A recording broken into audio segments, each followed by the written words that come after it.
Earlier this year, I took a hard look at the companies and relationships I wanted to work closely with over the next decade. Teamwork, quality, and growth are important to me, so I made it a priority to partner with people and brands that I genuinely believe in. This year when I was in Ohio, I was able to head over to Rick Hinderer Knives for a personal walkthrough of his factory. Rick is an incredible person, and I am excited to introduce you to him here on an upcoming Anchored episode. Okay. So we have to pass everything by the time you get. So we'll go out of line a little bit. Sure. Again, what I was saying earlier about the fact this is a machine shop, it's just a thing we make. So I'll try to explain to you exactly what the machine's making, what the person's making. So these are machining centers.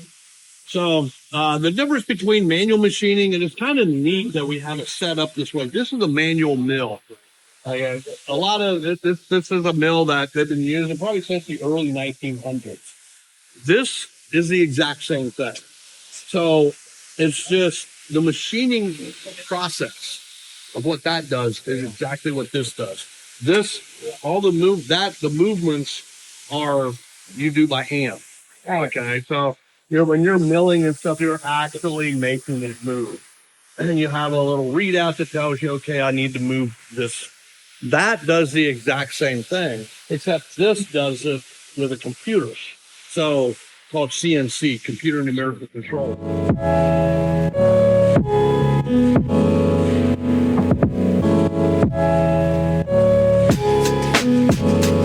Wow, this is so cool. This is our engineer that he does a lot of he takes what I have in my head Yeah.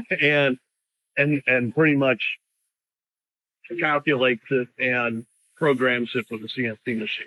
I have so many questions about what's in your head, but we'll do that. We'll do that another day.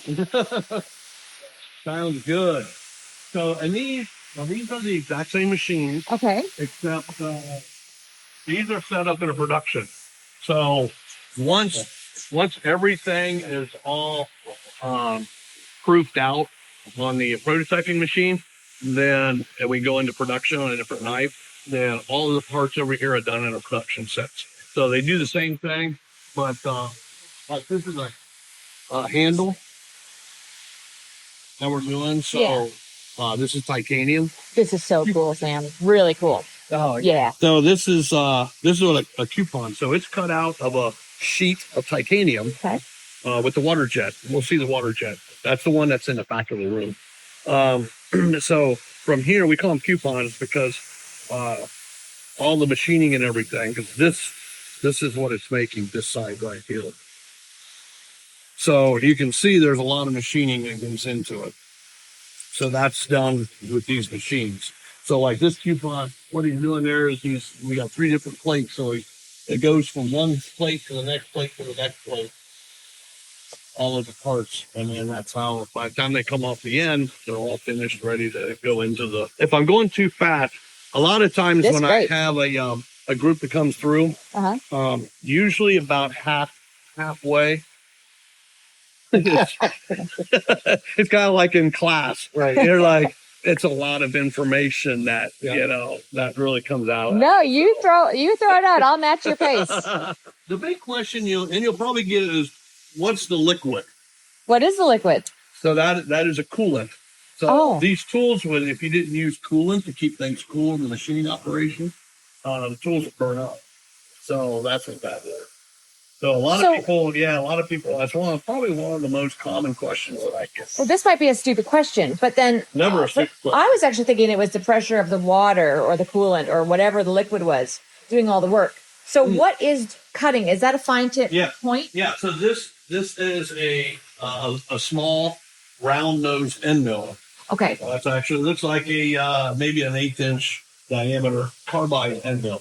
And the speed in which it's working gets so hot that you need to keep it cool. Yes. So in the cutting operation, everything gets really hot. If we didn't have the coolant, you could actually see the material getting too hot. Okay. And then it gets hard. The material gets hard, and then boom, the end mill breaks, and you don't have the tolerance level. So if you're not using, and the coolant, the type of coolant you're using also has a big impact on it. A lot of people don't realize that.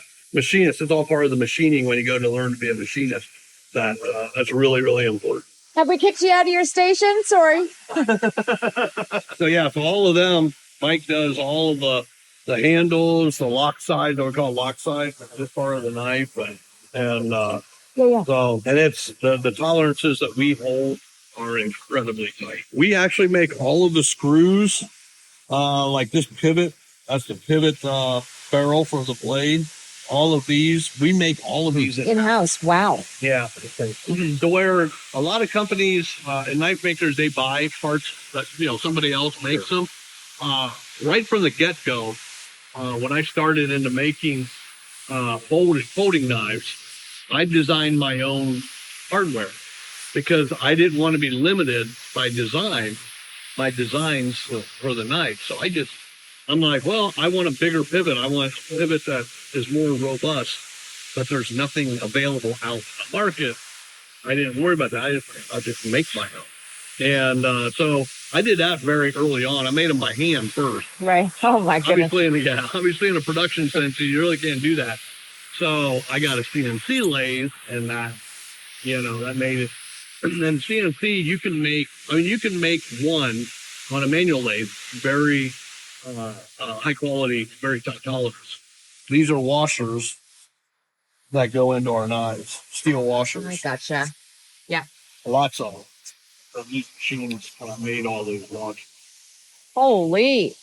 There's a lot that goes into these. Oh yeah, pivots I was talking about, they have to be very, very tight tolerances. That's what that machine makes. Again, it's just one of those things that I wanted to do that so that I can be able to control the quality on the, if you're getting them done someplace else, the quality don't come in just right, then you have somebody else that's influencing your end product. This machine is really interesting machine as far as the quality level. They call this a Swiss turning machine, and it makes a lot of those little parts. But this is a medical grade unit, and what's really neat is that it will do front back simultaneous machining on a part. So what that is like this part. It'll usually that would be a 2 operation part. You're machining this end off of the bar, and then it cuts it off, and then you turn it around and machine that. Got it. This would do both. Wow. So while the one spindle is machining this, it'll cut it off, and then this will slide over, and then this spindle will do this part while the next part is doing that. So so it's efficient. Yeah. This was, and this uses oil as a coolant. I was going to ask you. Yeah, that uses oil. Why oil versus the other coolant that you're using? Being that it's a different type of machine, the oil works a whole lot better, especially with the operations that we're doing. We're doing a lot of tapping, a lot of drilling operations, so the oil is actually better. That's a common question that I get. What we do with all of the, the byproduct. So we have titanium. Titanium, they can melt that. Yeah. Reduce it. This is cool. You're still okay with this? Yep. You just shout at me. This is our newest machine. What does this do? Yeah, this is a precision surface grinder. Oh my God. What it does is it takes, these are the blade coupons. So they're steel. This is what it'll end up being a blade after it's done. So after it had been water jet out of a sheet of steel, then we need to have it precision ground flat. So that's what this does. It takes and it grinds it within about a half a thou. So which is a half thousandth is a quarter of a human hair, like that. So this machine will, and you need it, especially for the high quality folding knives that we make. You really need it perfectly flat. I've had this machine's been in operation for 20 some years now. Oh, cool. Yeah, this is my oldest one now. So when it was just me in the shop, so this is kind of like my baby. Yeah. Oh, so how much quality control? You guys have to be on top of every single one. Oh yeah. Yep. Yeah, these are the Halloween specials. And we do have a lot of customers that that they'll buy a $400 knife and use the crap out of it. Yeah. And that's what I always tell people. You're not going to. It's like a good fly rod. You can spend a lot of money for a good fly rod. But if you just hang it on the wall, What's the point? how can you be able to enjoy why it costs so much money when it's hanging on a slide? Same with a knife. If you pay that money for a knife, if you never use it, you'll never realize why you paid that much money for it, because the engineering, the quality and everything is what really makes it. So I always tell people go out and just use it. When we get knives in for sharpening, we offer free sharpening. Oh, Whenever we get knives in to be resharpened and they're just beat all the crap, it just warms my heart. Oh. It's just like, yes, So this is actually a very interesting machining method. All that material is actually being held down to the plate by suction. Doing the same thing. So all these machines, depending on, we can make 2 or 3 different models at one time. Yep. Because a lot of the machines will do, like this is doing the lock side. So it's doing the same thing that Mike was doing in a different model. Okay. It's a water jet cutting machine. What it is you're actually cutting with using water and sand, but it's like this. I think he's at 37,000 psi. So it's kind of like that tool time. Yeah. It's a lot of power. It's really cool this will actually cut through 7 inches of steel. And, so it cuts, it's kind of like a laser. Okay. So it'll cut out of a sheet. So what we'll do is we'll put it in. It's actually cutting right now, but it doesn't seem like it because it's cutting underwater. Okay. The reason is that water is going faster than the speed of sound when it comes out of the knob. We're going to show it here. So you're lowering the surface of the water. So that, Whoa. Oh my goodness, that's kind of scary. but this is just a cool, I always tell everybody, it's probably one of my most favorite machines. So it kills me when I'm not running it. Yeah, because I like programming it, running it. So are you still on the floor running some of these? Do you still work in I don't production? as much now. Of course, all what I learned, I was self-taught on all of this. Yeah. And so I taught my main guys and then 18 people. So everything they're doing is pretty much what I came up with and machining methods. So I didn't go to school for it or anything. I feel the best way to learn is to sink yourself about $70,000 in debt. And then it's like, I better learn how to run this thing. And when I got my first CNC machine, again, they go back to the no internet thing. Yeah. But there wasn't. So literally I was getting the book out and reading how, what all the code is for the machines and everything. And then there's trial and error, and you take and you buy a special tap for tapping titanium that cost you, well, back then it was almost $40 for this tap. And you get one hole, tink, it breaks. Yeah. Oh. So you learn real quick. Yeah. Because it can become a very expensive. So we call a lot of the knives that that I make, we call them production knives. Yeah. But the production is there's still a lot of hand operations. There's a lot of human interaction in each part of the knife. I see that. So Look at all these. So are these ready to go out? yeah, these are probably waiting to be sharpened. To kind of stack up here a little bit. There's a fixed blade. Yeah, I saw that. Fixed blades. So. Yeah, that was a collaboration that we did with K-Bar. This one still needs its laser markings, but I think we were probably the first ones to get K-Bar's permission to actually do the project and put their logo and our logo on it.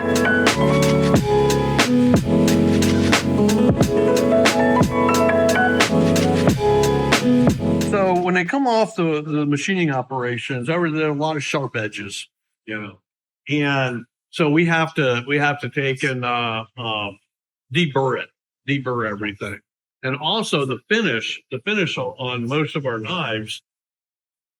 Like here's this one hasn't been tumbled yet or vibratory finished, but this one has. So you can see the difference in the finish, and also all the edges are nice and rounded and smooth and everything. So everything that we make goes through this, and we have these are tumbling. How long does it have to tumble for? About 20 minutes. Well, that's it. Yep, give or take. All right, this just got out of sharpening. Let's have a look. I'm so afraid of your fingers right now. Just watch yourself. Oh my goodness. Watch your phone. So this is somebody's custom knife. I'm assuming it's custom, is it? No, this one's production. Okay, this was somebody's knife, and we're going to sharpen it up. So they sent it in for free sharpening.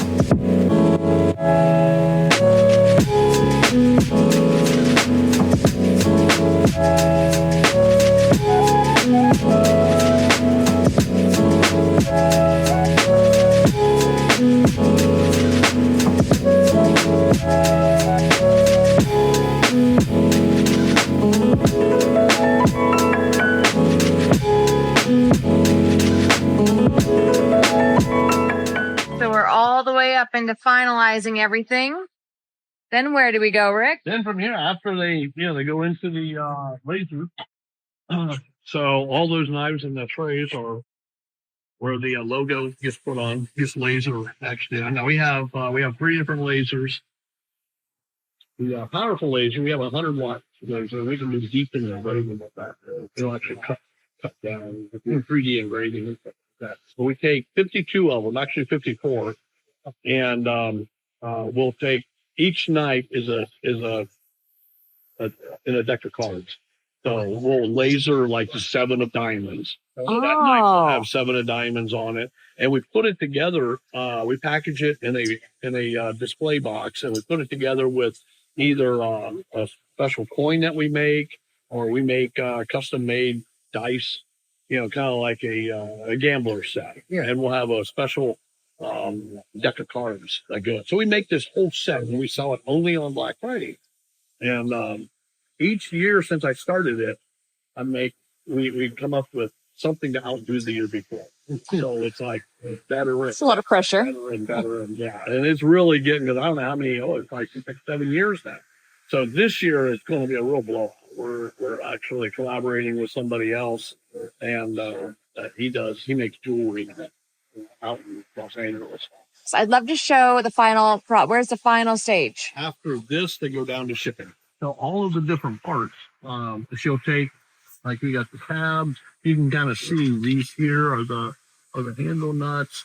So she'll take all the parts and then actually put the knife together. Like these are the lock sides. This is the blade. So she'll take and put all of these parts together and build the knife. Oh, wow. And then they go down to shipping. Well, they go down to sharpening first. So really sharpening is like the last side. It's literally this. Ah, oh my, you just gave me. Terrifying. That's the reason the sharpening is the very last. Okay, that's good. That's great. This is Inspector Gadget making sure that everything's perfect before it goes out. This is your personal getaway. Yeah. So this is my organized chaos. I'm not going to film it all because I think it's personal. I think there's something beautiful and just a bit of secrecy. So I'm going to stop rolling. There's nothing in here that's a secret, but Still though, this is your playroom. I make my custom knives in here, as well as prototyping for the production stuff. Of course, right. So new techniques and things like that. So this is my area to create. Everything, my job for my company is the creation part. Yeah. So this is where, and honestly, this is how I've always worked in chaos. Believe it or not, I know where kind of things are, but a lot of knife makers are kind of like that. Some are like really, everything has to be in its own place. My dad's a luthier. He builds guitars. And so this, I feel like I'm kind of dad's workshop. It's yeah, kind of. It's madness. It's because of the creativity. There's so much going on. A lot of things that I can't understand, I always say, well, I'm an artist. Yeah. And artists are a different breed, so to speak. Maybe a little eccentric, maybe, I don't know, but cleaning and keeping things, my mind gets going so fast on what I'm creating that actually making sure everything is put back. Don't have time for it.